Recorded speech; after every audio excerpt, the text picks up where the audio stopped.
Okay, case 392. Case 392 involves Ross Margolai, the appellant and owner of the property located at 1302 Stratton Avenue in Council District Number 6. The request is an item A appeal, a short-term rental case where the applicant operated prior to obtaining the legally required permit.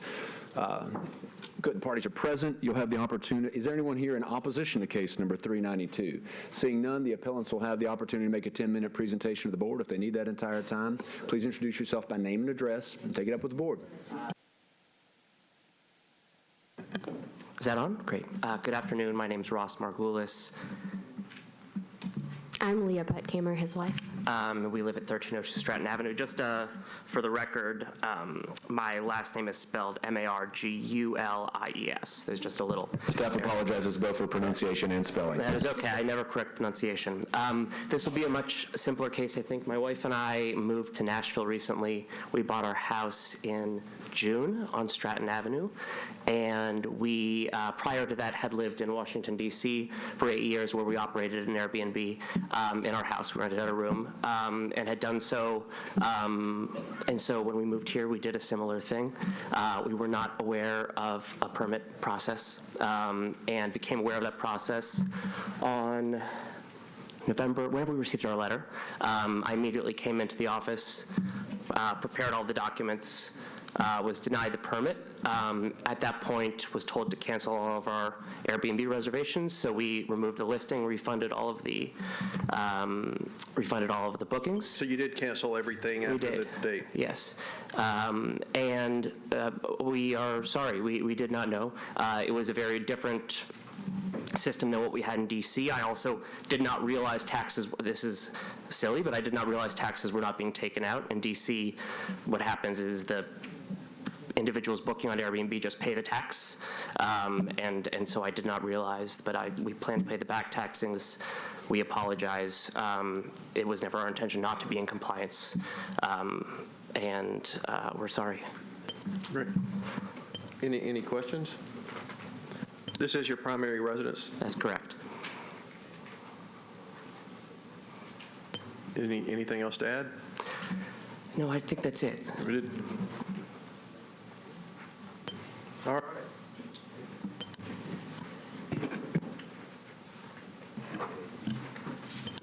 Tell us what you know. This was initially a hotline tip submitted by email.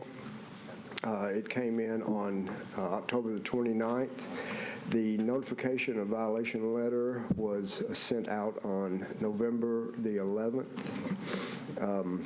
On November the 20th, when I went to the site to post the stop work order, the advertisement was down, and so the stop work order was not posted. On 11/30, the scheduled reinspection date, also checked the ad at that time, and it remained down. Host shows that it was down as of the 18th of November and has not reappeared. I checked that again today as a matter of course and is still down. I have a listing of the rentals during the time, but there was, just to cut to the chase, there were no rentals after October the 17th, according to host. Any questions? Great, thank you. Anything else that you'd like to add? No, thank you. All right, then we will close the public hearing and discuss. So it's been down almost, or not rented almost 3 months, but a little more than 2 since it was discovered and discussed. Well, I'm not usually in favor of the time served, but this case seems to warrant a time served because they did take down their rentals, and it seems that it was an honest mistake. Would you like to make a motion? Sure, I will move that the zoning administrator did not err, and that the applicant be eligible to apply for a permit tomorrow. We have a motion. We have a second. Any more discussion? All in favor, say aye and raise your hand. Aye. Any opposed? It passes. That means you do not have a permit, but you're eligible for a permit, so you can go to codes and apply for a permit tomorrow. Mr. Vice Chairman, the next case to be heard is 2017-393 involving the property at 5476 Old Hickory Boulevard out in Council District Number 1. This, too, is an item A appeal challenging the denial of a short-term rental permit, the denial having been based on prior operation of a short-term rental without the legally required permit. Susan Shan is the appellant and owner of the property. Is there anyone here in opposition to case number 393? Seeing no one, you have 10 minutes to make the desired presentation. Just introduce yourself by name and address and begin. First, Mr. Vice Chairman, I would to report that I need to recuse myself from this. I am very close friends with this couple.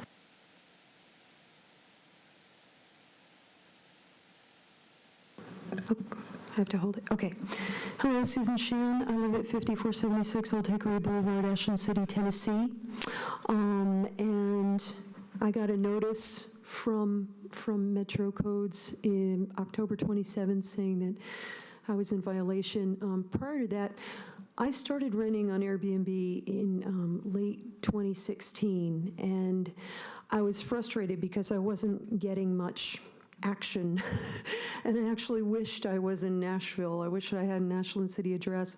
So it's almost kind of ironic because I thought, I mean, at the time I wanted to be listed as Nashville, and my friend Stephanie, who was trying to do a Nashville rental, said, no, you don't. You know, they're starting to enforce codes and everything. And I was like, oh, well, maybe it's a good thing then, you know, but I still was very slow.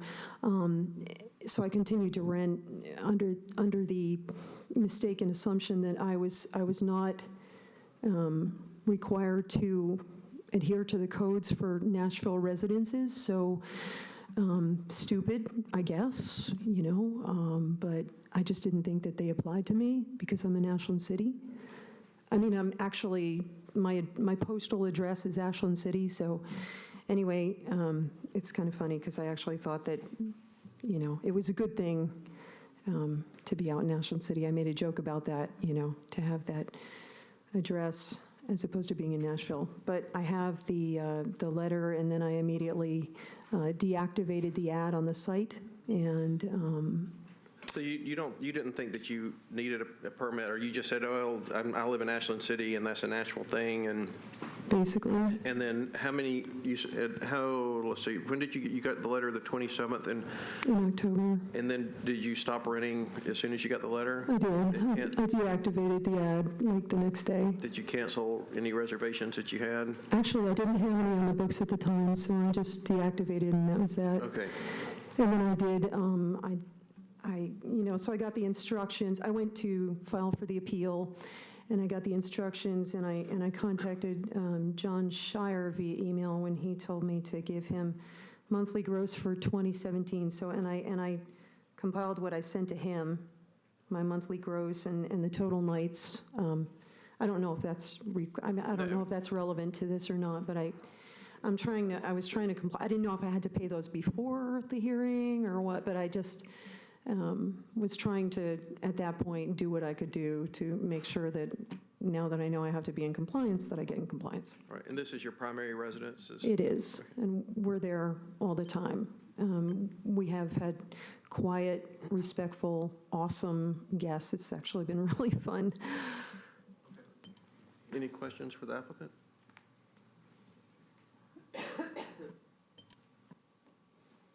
Who has this one? So this was another one that was brought to our attention by host compliance. We haven't received any other complaints about it. And as far as you know, there's been no rental since the letter? Correct. Great. Anything that you would like to add? No, it certainly helps us financially. I mean, that goes without saying. It's something we would like to be able to continue to do. I'm perfectly happy to, you know, do whatever needs to be done to be in compliance now that I know that. And you know, so I apologize for my ignorance, and that's about it. Okay, we will close the public hearing. just when you thought you'd heard absolutely everything,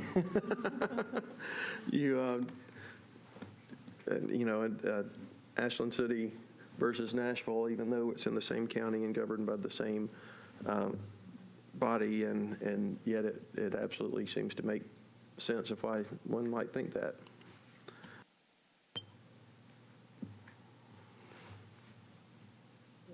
Thoughts?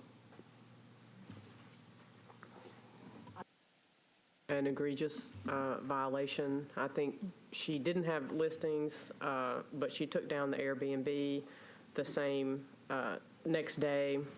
And so I would move that we find the zoning administrator did not err, but that she is eligible to apply for the permit tomorrow. We have a motion, we have a second. Is there any discussion? All in favor of the motion, say aye and raise your hand. Aye. Any opposed? It passes 5-1 with one abstention. You are eligible for a permit. You do not have a permit, so that means you have to go to codes and get a permit. Don't list it, don't advertise, don't do anything until you get your permit. Okay. All right.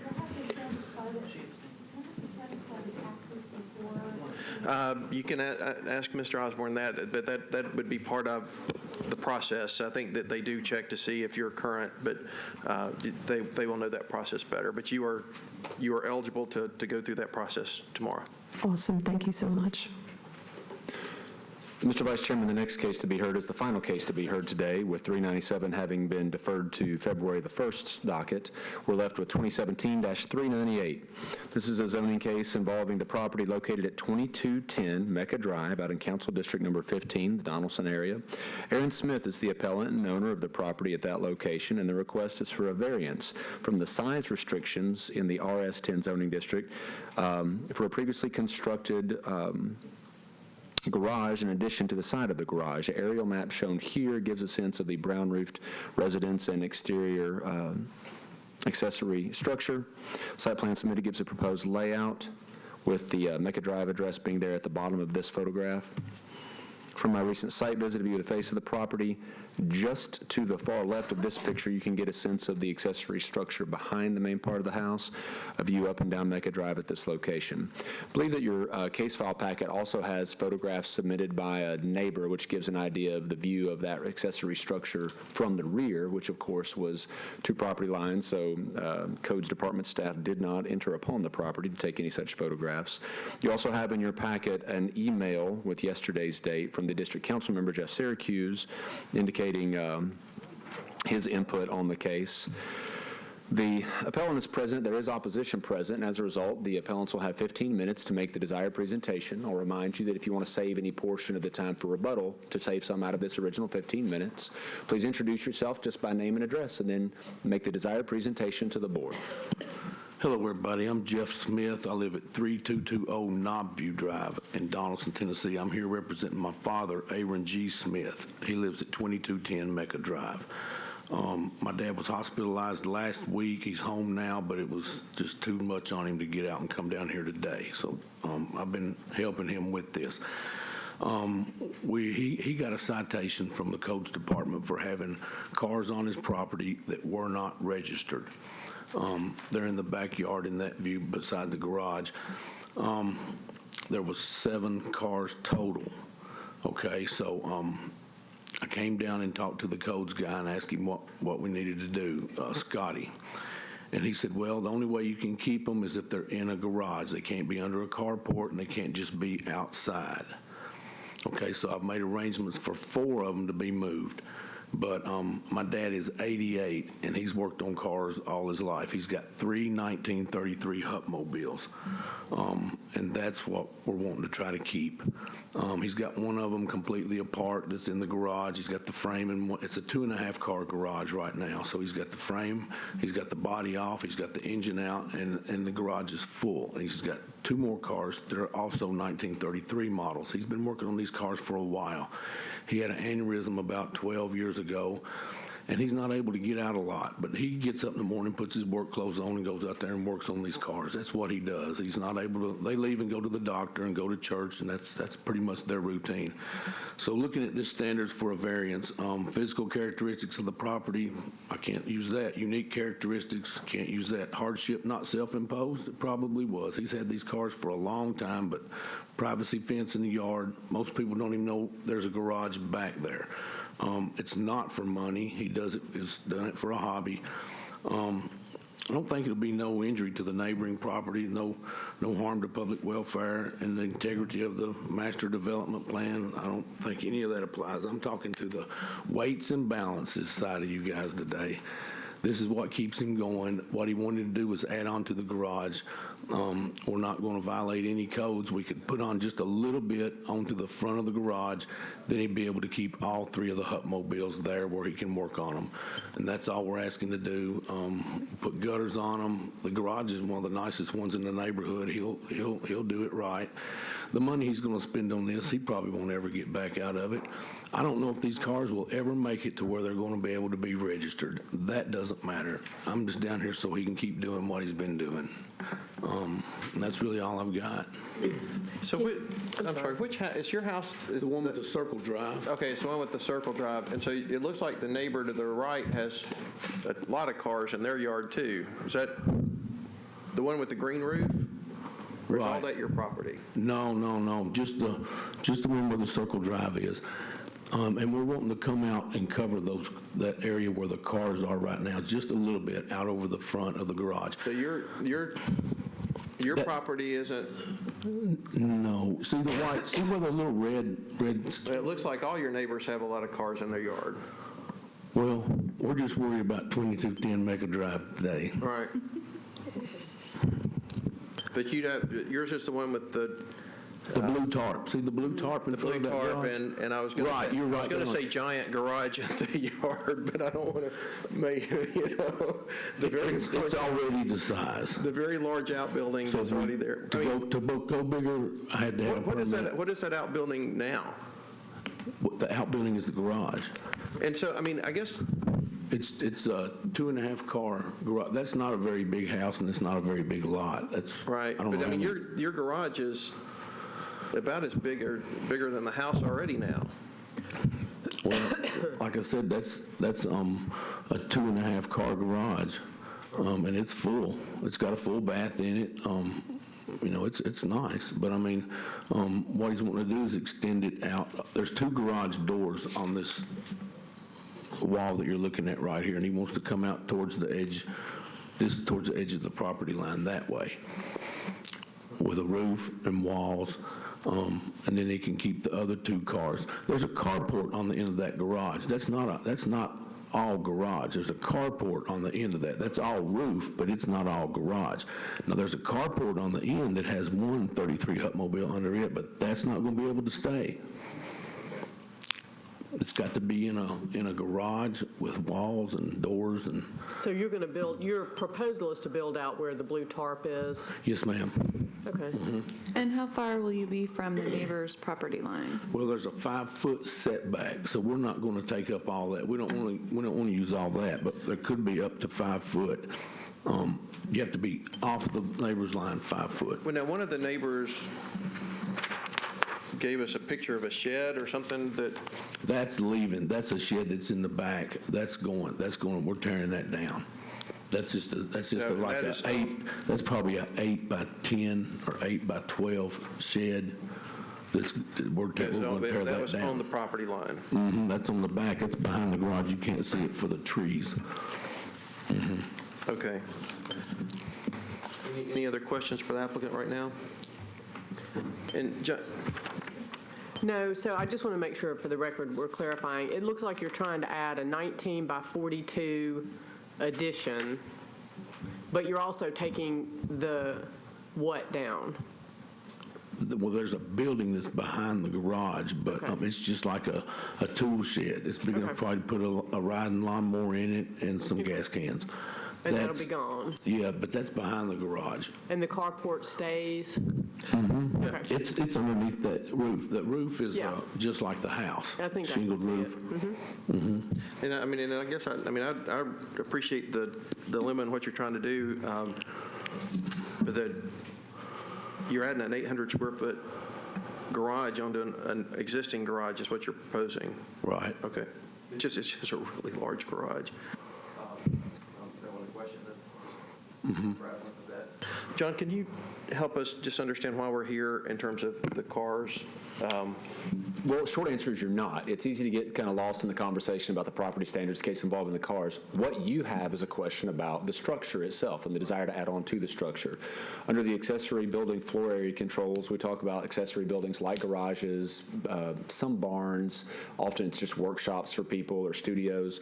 But the restriction under 17-12-050A as in Adams talks about 700 square feet, which are obviously well beyond already, or 50% of the building coverage of the principal dwelling, whichever is bigger. Forgive me for not having done the math to see what the building coverage was on the primary structure, but you get the idea. We're going beyond that number here.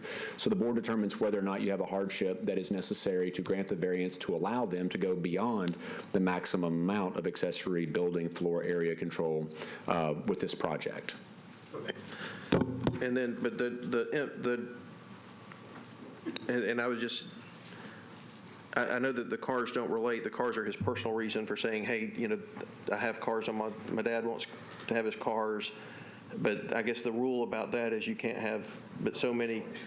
Yeah, first of all, cars have to be tagged and operational, if you will. That's kind of the property standards condition, and I'm talking beyond zoning here, so I'm not saying that as a zoning guy, just as having handled some of those cases in court in years past from Title 16 of the Metro Code of Laws. You have to have the up-to-date tags on a car, or you've got yourself a citation. You have to have an operational car, or you've got yourself a citation. For scenarios like these where people are hobbyists and like working on cars, and I think that's a fair description in this case, the car needs to be covered under the garage or whatever else. So hence the motivation for Mr. Smith and Mr. Smith, respectively, to seek that kind of covering on the location. Judges have often pointed to the fact that there are alternatives. You can store the car somewhere else. You can work on the car somewhere else. You can do one or two at a time at your house if that's what you choose to do. But when you have a big collection, the idea is a residentially zoned property with a permit for residential use is not necessarily intended to be an emerging car lot, and that's where we wind up with some of these cases in environmental court, apparently. Okay, great. May I ask you about the shed that you're tearing down? It'll obviously leave a gap in the fencing. Will you replace the fencing? Yeah, we just replaced that fence sometime I don't know, within the last few months, I don't know, back this summer.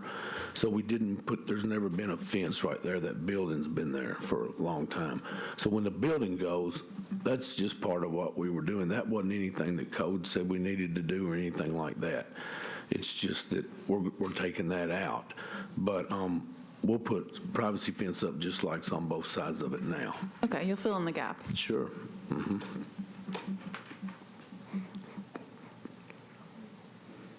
Okay, any other questions? Okay, great. We will, if you will have a seat, and we'll hear from the opposition.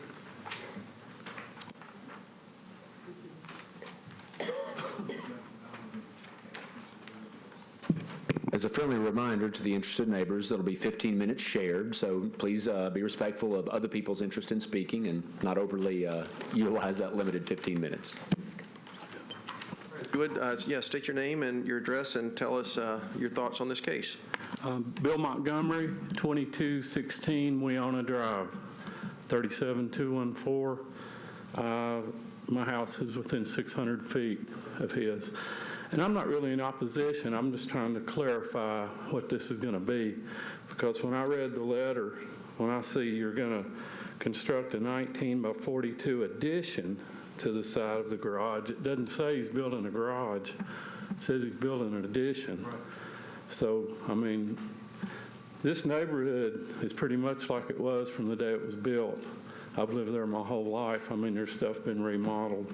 But they're just starting to tear down some houses within 600 more feet of that house and rebuild new houses. So this, when I first saw it, looked to me like something that started like behind Hundred Oaks or in East Nashville, where you could build this monstrosity as long as it touches the house that it's coming to. So I just wanted to know what it is. I mean, he's building something as big as the house that's in front of it. I just want to make sure that that's not going to be something they can finish into a place to be lived in later. Or, I mean, if it is, then does that open the door for other people to do that around the neighborhood? Which I would entertain the motion to do that with my property. So, like I said, I'm not really in opposition to it. I'm just trying to get a clarification as to what it is. Okay. And I am a contractor, so I kind of do a little bit of this on and off. So, Yeah, and you can't speak to any of the intent other than what you've heard from testimony, but this is part of the record, and you're welcome to see that. I don't know if you want to come get. put the picture. And Mr. back Vice there. Chairman, as you're passing that around, I'll note this is RS10 zone property, meaning residential single family. So the answer to the question, in case it informs other parts of the discussion, is no. The secondary structure cannot be used for residential purposes, nor can any other RS zone property have a structure used for residential purposes in a scenario like this. And what I just gave you was a site plan that was submitted did you have, if you want to take a look at that, and if we can hear from you while you're taking a look at that. Yes, my name is Sandra Strong. I'm the daughter of Miss Virginia Strong that lives next door at 2212 Mecca Drive. And Is she to the right or to the left of the house as you look? she is to the right. And yes, sir, there were a lot of cars in that backyard. There was like at least 8 people on our street that was cited for having too many vehicles, whatever. I talked to Mr. Jeff Syracuse yesterday, and he told me that he would be sending in a letter to you guys opposing this because he thought that that was just like a really big garage, and to add on 19 by 42, which that garage does have a full bath in it, as Mr. Smith just said. He told me that he's had several emails sent in, and also that he has had some written letters that the neighbors were not happy or did not want this to take place. The best I can tell of what happened is October of 17, several people were cited for cleanups. Okay, so we started cleaning up everything. There's nothing in that backyard anymore. My husband's Bobcat, my brother, his friends, we've got tractors, trailers. We have moved everything out of there. So we have done what we were supposed to do. Everybody else in the neighborhood are cleaning theirs up. Now, Mr. Smith wants to add on 19 by 42 so that he can salvage his cars. And we didn't have that. The only thing that we were able to get was another extension to December the 1st to clean up, which we exceeded that prior to Thanksgiving. Also, I can only speculate, just as what Mr. Smith said, the reason he wants to build that is just so that he can contain them cars. There are 2 more houses that were built on Maple Crest that are on the loop side of the bridge by Briley Parkway before you get to the Wave Country. And the houses have not sold because the gentleman has a very large price tag on them. And so the whole subdivision has been surveyed for anybody that had too many cars or anything. So a lot of people got letters. So we just know of 8 people on our street. So there was other people in other subdivisions. That's we cleaned up our yard, so that's kind of why I'm here. I'm here for my mom today, and this affects her directly because it is right down beside, within 600 inches. Was that what it was? 600 feet. 600 feet, and that's a pretty big garage there. So. Right. And she lives next door. So. Yes, sir, she does. And she is 87. So. Yeah, you'd mentioned. And she moved there, my father moved there in 1951. So they've been in that house the whole time. And you'd mentioned Councilman Syracuse, who did send us a message that said, I generally stay out of these types of cases, but just informing the board, I have received a handful of phone calls from neighbors vehemently against this variance, and one message in support. I defer to the board with input from the neighbors who are present at the hearing and who've written in regards to this variance request. So basically saying, that he had confirming what you said, that he had gotten neighbors that were many neighbors against and one in support of the variance. So did you have a I comment? had one more question. If you could pull the picture up of the front of the house.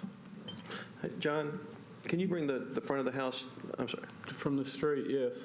Okay. How are you going to, when I looked at that and I looked at this, I don't see how you get in the backyard and add a 19-foot wide addition behind the garage. Where do you get in the backyard at? Well, maybe. I would note that the board doesn't answer questions of this nature from the sorry. testimony. I realize you've never been It's not my project. I don't know. I'm sorry. I'm just, I mean, that house is 50 foot long at best, so you're talking about a good portion of it. And is the garage going to touch the house, or is it detached? Is it? Again, the questions are best presented to the appellant. Yeah. You're welcome to take it up with him. He's been here all day, just like you have. yeah. The board doesn't have those answers, well, I and it think- should not. Yeah, and I think those are the kind of concerns that we can ask the appellant on Correct. when And he comes back. that's just all I'd like to know.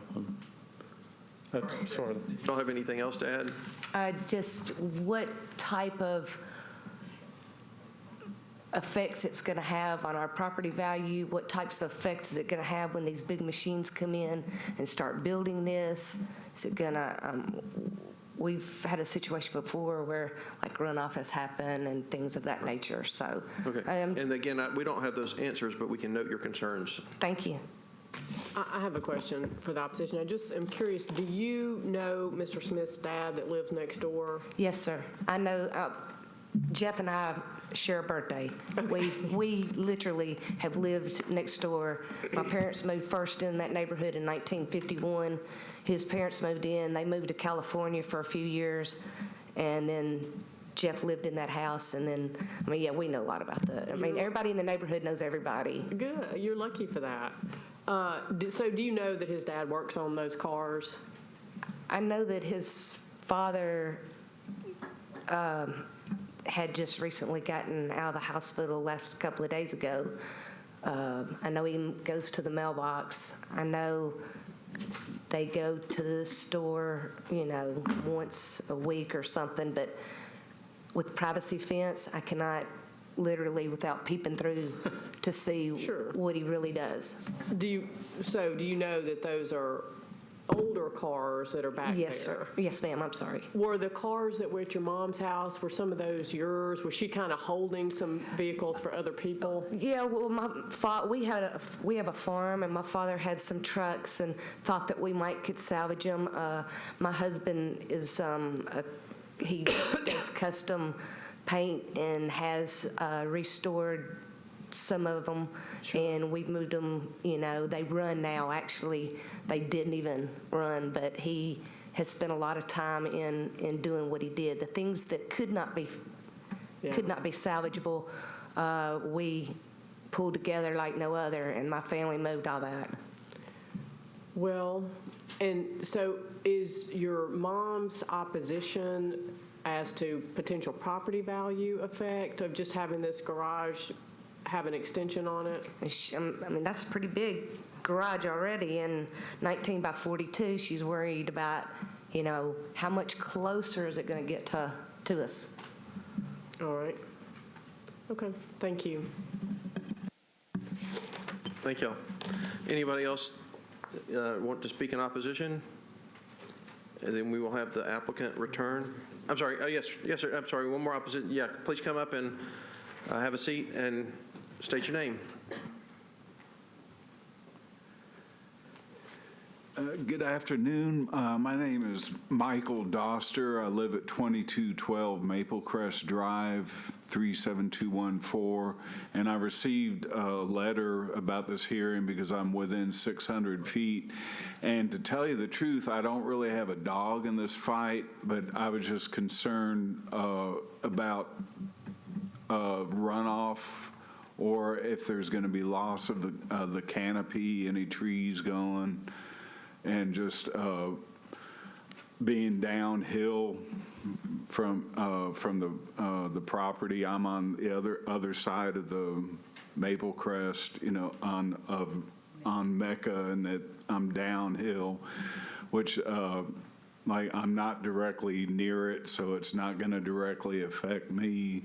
And I'm just concerned about, future development in the neighborhood if, people just start, building monstrosities on their houses, or if it eventually what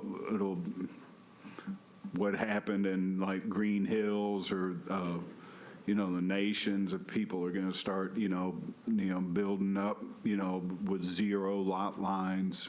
But that's all I wanted to bring up. Okay, great, thank you. Okay, we'll hear again from the applicant. Can I show you some pictures that you don't have? Sure. Okay, I'm not sure the measurements, but it's a two and a half car garage, Okay. and then there's a big carport. Okay. Back in, so it's So we'll not just- all.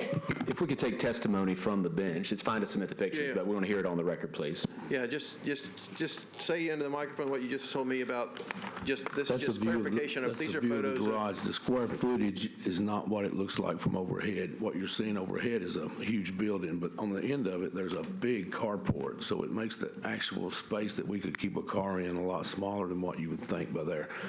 The question about getting into the house, you can see the driveway in that photo. It goes right up beside the house. That privacy fence opens up. You can drive a big truck through there. There ain't going to be any big machinery coming in there. You're going to have a few guys with some 2x4s and some air nailers. It's not going to be that big of a deal as far as what we're going to add on. They don't want to house anyone out there. It's just like I said, my dad's just wanting to do what he does. Are you enclosing the carport as well? We would like to, yeah, while we're doing this. Yep. Why do you need a 19 by 42 foot addition? Well, that was just going across the front. We could do it smaller, but that was just to make it look aesthetically better. I mean, it would make it look better. We could cut it up a little bit, make it smaller, just enough to get just minimum of two cars in there. But the way it come out, I talked to two different contractors, and they said, well, if you make it like I laid it out, it'll be a lot better looking. It's a nice garage. He's not going to do anything to make it shabby or anything like that. He don't, John, do you have any clue at all if it would require code approval to enclose the carport that's there now? Enclosed carports would, I think, require a permit. Now, of course, they're going to go through the permitting process on this, so whatever part of their projects would require permitting will be reviewed at that time. So it might trigger the size. It could be part of it, yes. And again, that'll be part of the analysis in the permitting phase. Any other questions for that? I would like to ask John Michael another question about, it looks like they're proposing to cover pretty much that whole lot with building. And will the fire marshal be asked to weigh in? Because if you got one of those buildings on fire, it would be go pretty fast. Fire marshal's interest is always about access, as you know. And so as long as fire marshal is content with their access to whatever structures are on a property, whether residential or commercial, then they'll be inclined to endorse or at least not oppose a case in that nature. Reasonable question, of course, but their primary concern is always access. How big is the structure that you're taking down, the shed? I don't really know. It hadn't really ever been a part of any of the talks, so I don't know. That just came up today. Can you estimate, is it half the size of this new garage? 8 foot by 12 foot probably. Not that big. Not that big at all. And will you be taking, if your permit is granted, will you be taking down any trees for the? No. Okay.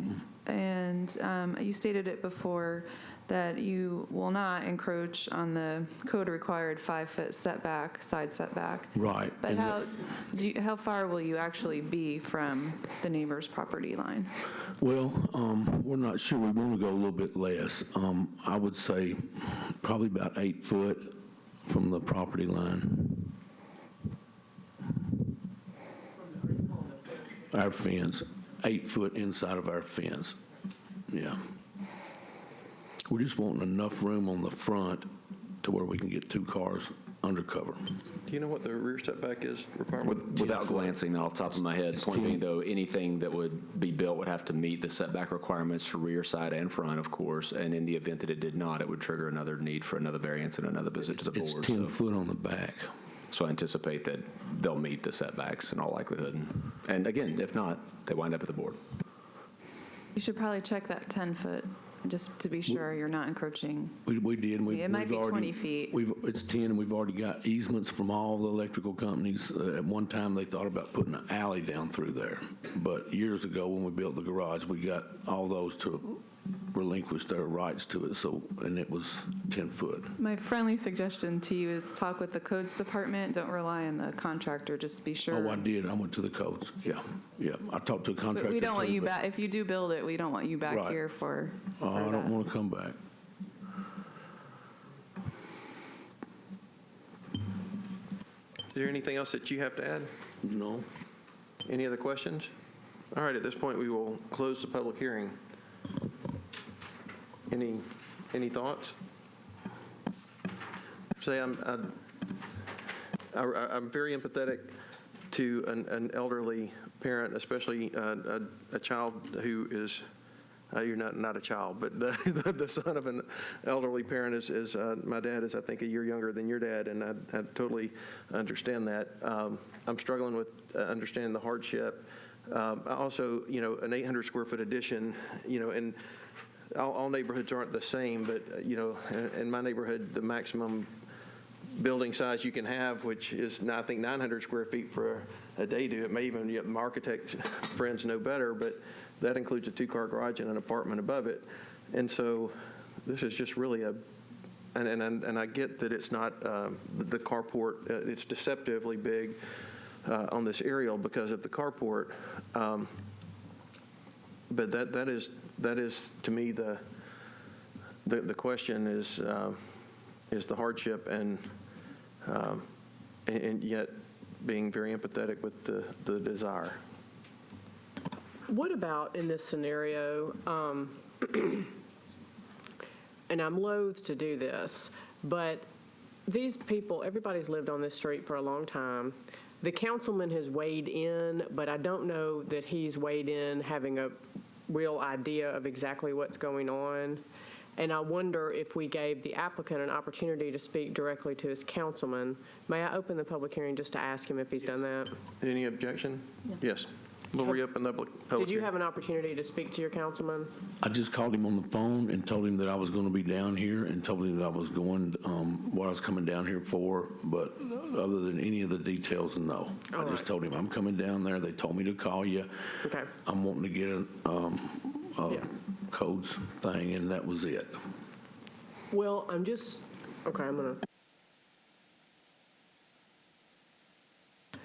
wondering if there was an opportunity to have a discussion and if there were potentially a revised, smaller plan that there might be less opposition from the neighbors, given that these are collectible vehicles as opposed to something else.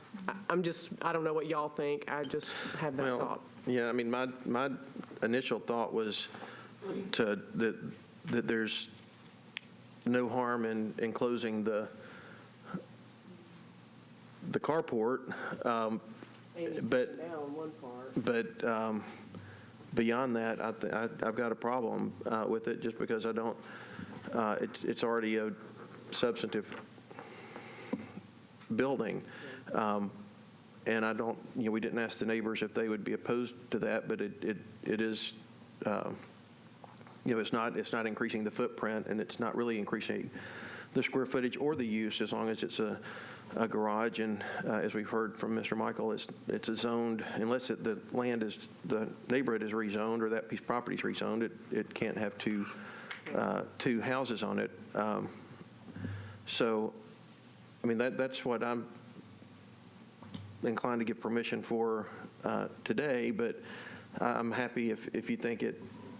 We can ask the applicant if it makes sense to go back and talk to the neighbors and say, would they be willing, to live with more if it was drawn and proposed. I don't know if this board would be willing to do that either, because it is a big garage right now. I'm thinking maybe we ought to get a site plan, freehand sketch or something, so we know what we're talking about. I think there was one. There is one, but it's not very understandable. Yeah. I mean, that's all they gave us, which is that 800 square foot on top of a. That shows the clearances, a little more data for us, so we can defer this. I mean, you have almost 1,000 square foot already under roof. Now, some of that's carport, but you're going to end up with an 1,800 square foot structure under one roof, which is, again, probably bigger. I mean, I don't know if it's bigger than the house, but it sure does look like it would be based on the drawings. So I've just got a tough time with kind of more than enclosing that carport. We're trying to help you. I know, and I'm willing to do what you said. I got a better idea now about what you're looking at. If you had some really better drawings, And I'll go ahead and accurate formulate square footage on the garage, on the actual usable space. So do I hear that you would be open to having a little more time to go back and develop this, share it with your neighbors? I haven't talked to anybody. I called the Well, you know your councilman. neighbors that were here expressing concern, and they are certainly not Yeah, I talked to them out here just a minute ago. but yeah. obligated to support it, but, Yeah. I mean, For that.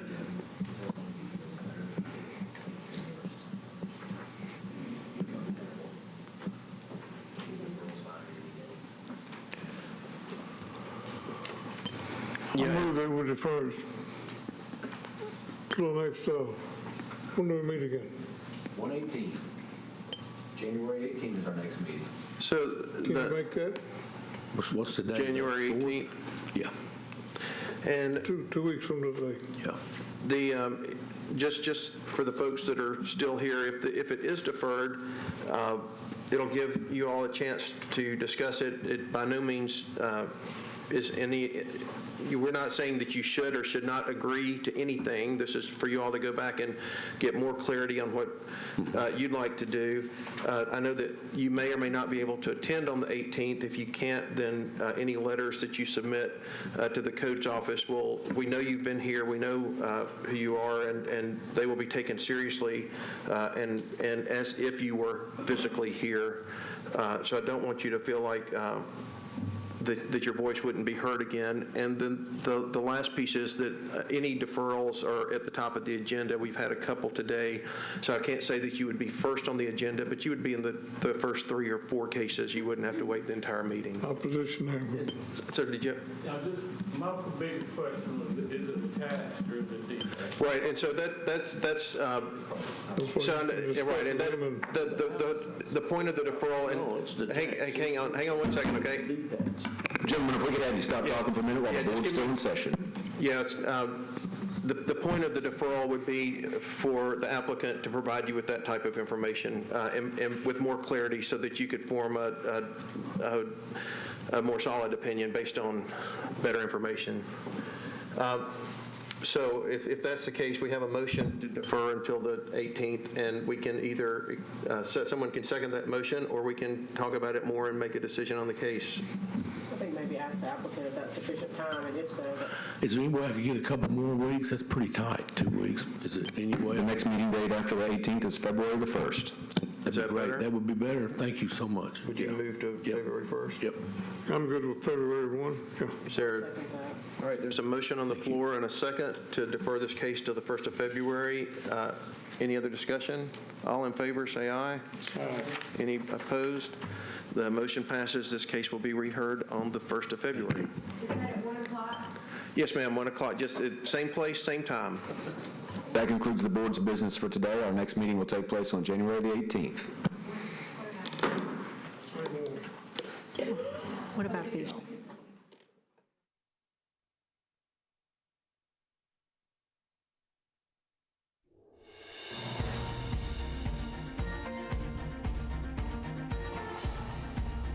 This has been a service of the Metro Nashville Network.